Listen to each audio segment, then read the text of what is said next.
जो अपन टॉपिक्स के बारे में बात करने वाले हैं वो मानव का उद्भव है। ठीक है, तो मानव के उद्भव के टॉपिक के विषय में अपन आज बात करने वाले हैं। सबसे पहले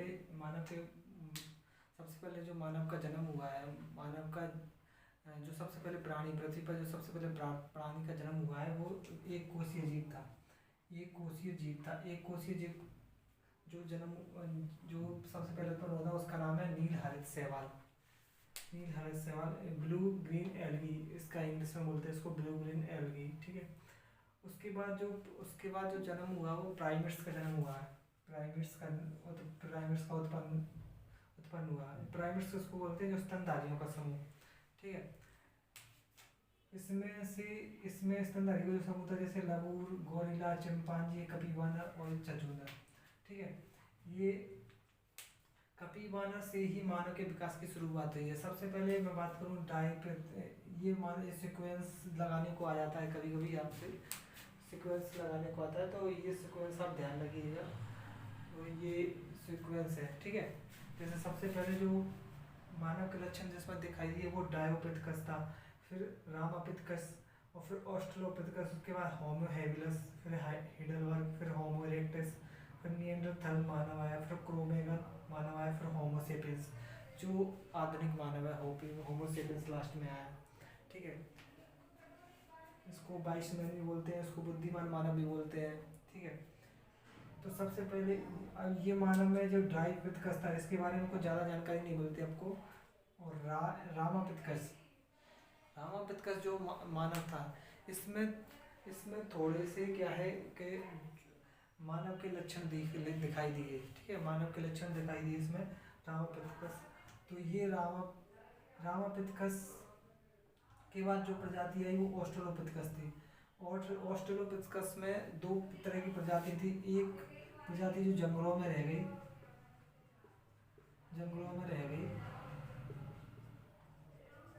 और दूसरी प्रजाति जो मैदानी क्षेत्रों में आ गई। और इस जो दूसरी प्रजाति थी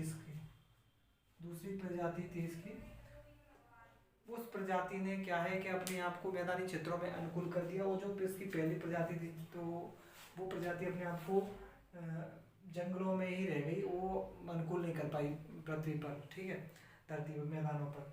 तो इस वजह से जो अपना जो ऑस्ट्रेलोपिथेकस तो मानव का आदि पूर्वज कहा जाता है। मानव का आदि पूर्वज।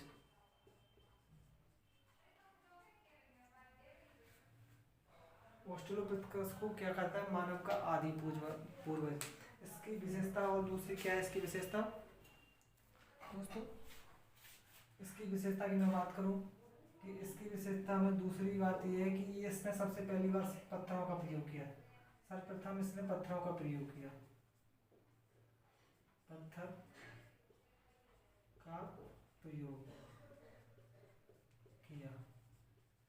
इसने सर्वप्रथम पत्थर का प्रयोग किया।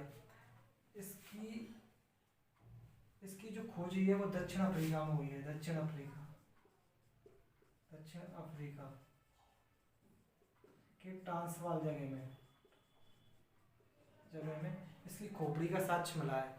ठीक है, इसलिए इसका नाम ऑस्ट्रेल का जो मतलब होता है, ऑस्ट्रेल का जो मीन्स होता है, जैसे ऑस्ट्रेल का मीन्स ही होता है दक्षिण और पिथेकस का मीन होता है मतलब बानर।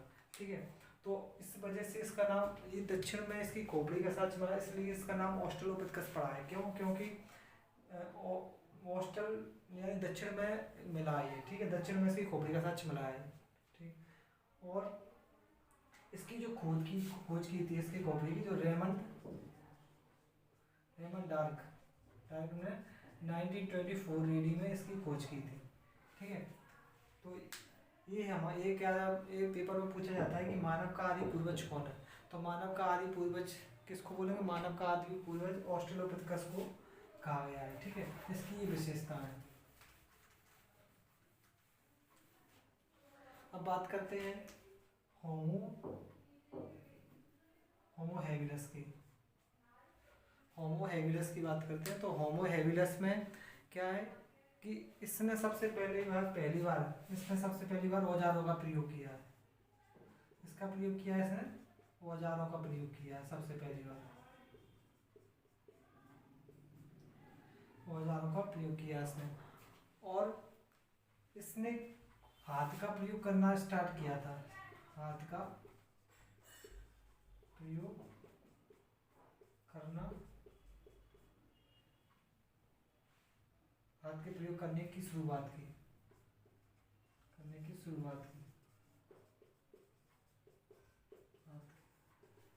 ठीक है।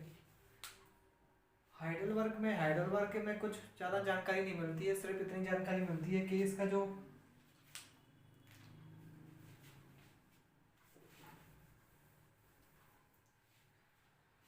हाइडलबर्ग के बारे में दोस्तों ज़्यादा जानकारी नहीं मिलती। हाइडलबर्ग के बारे में सिर्फ इतनी जानकारी मिलती है कि ये यूरोप की एक प्रजाति है, ठीक है। यूरोप में विकसित मानव प्रजाति है ये एक, होमो इरेक्टस।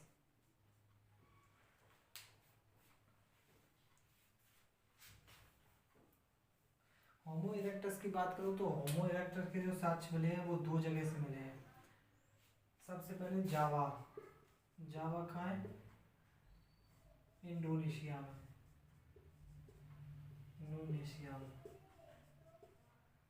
और दूसरा पीकिंग कहाँ है, चीन में। तो ये दो जगह से इसके होमो इरेक्टस के प्रमाण मिले हैं, दो जगह से, ठीक है। सबसे पहली जगह से प्रमाण मिला है कि ये इसने सर्वप्रथम होमो इरेक्टस जिसने सर्वप्रथम क्या की, आग की खोज की,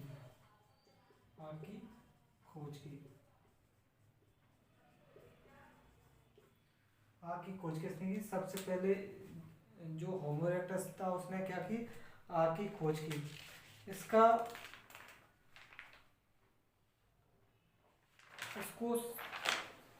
इसको पिंथेरोकस भी कहा जाता है, इसको पिंथेरोकस भी इसको कहा जाता है, ठीक है। दूसरा पीकिंग, चीन में मिला है ये, ठीक है। चीन में, तो ये इसको क्या कहा जाता है, चीन के पीकिंग, यानी इसको पीकिंग मानव भी कहा जाता है। चीन की बीजिंग से मिला है, बीजिंग राजधानी है चीन।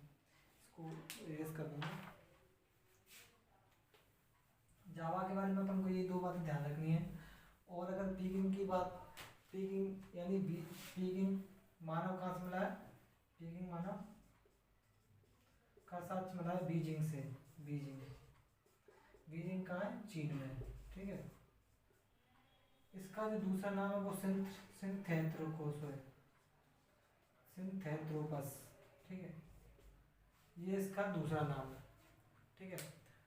अब इसके बाद जो प्रजाति है, जो ये इसका पेपर पूछा, इससे तो केवल ये पूछा जाता है होमो इरेक्टस से किसने आग की खोज किसने की है, बस। तो आग की खोज होमो इरेक्टस ने की है, ठीक है। आग की खोज किसने की है, होमो इरेक्टस ने की है। और निएंडरथल की बात करें तो ये एक जर्मनी में जर्मनी में मिली गई प्रजाति है, जर्मनी में पाई गई प्रजाति है, ठीक है।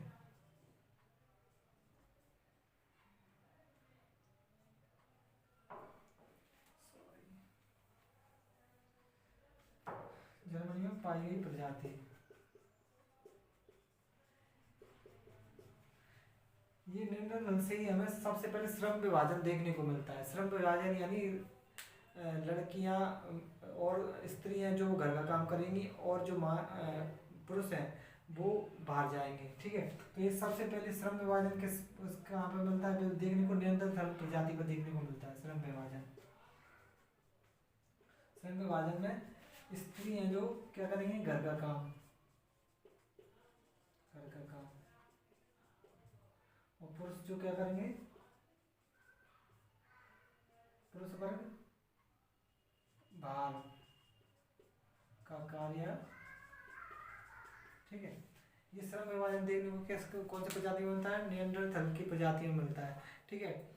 जो एक से दफनाने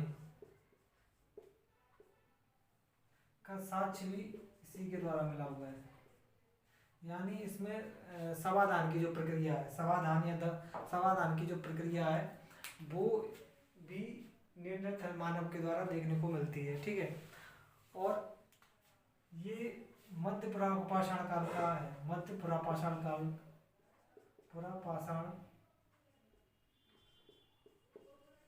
पाषाण काल के मानव है। ठीक है, इस मानव को अक्षर की आकृतियां ही बनाना आती थी, आकृति का भी ज्ञान था। ठीक है, अक्षर की आकृति का भी ज्ञान था, और ये अक्षर की आकृतियों का भी ज्ञान था इसको। और इसने बड़े पैमाने पर हड्डी का प्रयोग किया है। हड्डी का प्रयोग यानी हड्डी का प्रयोग किया, और मांस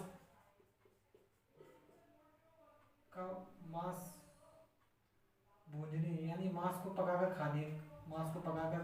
सीख गया था, पकाकर खाता था ये। ठीक है, तो मांस को पकाने का प्रमाण भी यहीं से मिला है। ठीक है, बस इसके बारे में इतना ही ध्यान रखना है। और अब इसके बारे में क्रोमोगैगन की बात करेंगे तो क्रोमोगैगन में कुछ ज़्यादा नहीं है, बस इसकी पीठ सीधी थी। इसकी क्रोमोगैगन की पीठ सीधी थी प्लस गर्दन लंबी थी। गर्दन क्या है इसकी लंबी, बस इसमें और कुछ नहीं होता। बस ये 1 इम्पोर्टेंट है, 2 इम्पोर्टेंट है, और 3 और 4, बस। और इसमें कुछ ज़्यादा इम्पोर्टेंट नहीं, पेपर में इन्हीं से क्वेश्चन पूछे जाते हैं। ठीक है, अब बात करते हैं लास्ट होमोसेपियंस की। तो होमोसेपियंस, पहली बात तो होमोसेपियंस की बात करें तो ये 30,000 वर्ष पुराना है। 30,000 वर्ष ही हुए हैं इस व्यक्ति को, मतलब होमोसेपियंस के। दूसरी बात, होमोसेपियंस को चालाक व्यक्ति, विशिष्ट चालाक नहीं कह सकते इसको, बुद्धिमान व्यक्ति,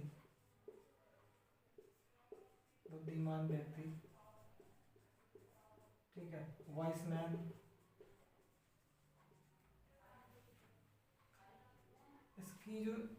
इसका जो होमोसेपियंस नाम है, होमोसेपियंस नाम जो दिया है वो कार्ल लिनियस ने दिया है। ठीक है, लिनियस ने इसका होमोसेपियंस नाम दिया है। और इसमें मानव के, जो आज का मानव है इसमें मानव के संपूर्ण शारीरिक लक्षण दिखाई दिए।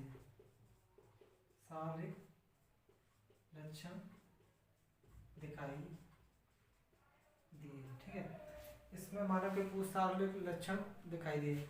इसने ब्लड औजार का उपयोग किया। इसने क्या किया, ब्लड औजार का, यानी पतले औजार का उपयोग किया, ब्लड औजार का उपयोग किया।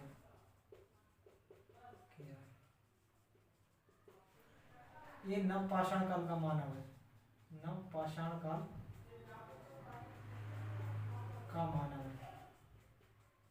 ठीक है, ये इसकी इम्पोर्टेंट है। और इसमें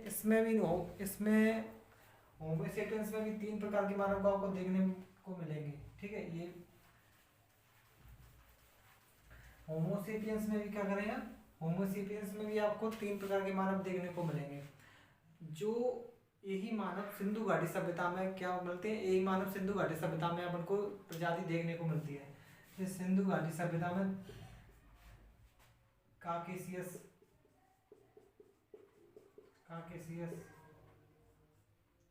नेग्रोलाइड, मंगोलाइड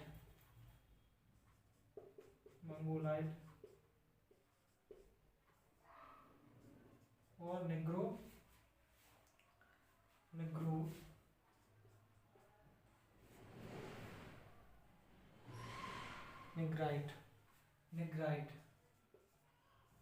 ये 3 प्रजाति आपको इंडस वैली सिविलाइजेशन में भी देखने को मिलती हैं, ठीक है। तो ये किसका है, होमो सेपियंस से ये 3 जाति निकली हुई है, क्योंकि ये जैसे आप देखोगे कि इनका जो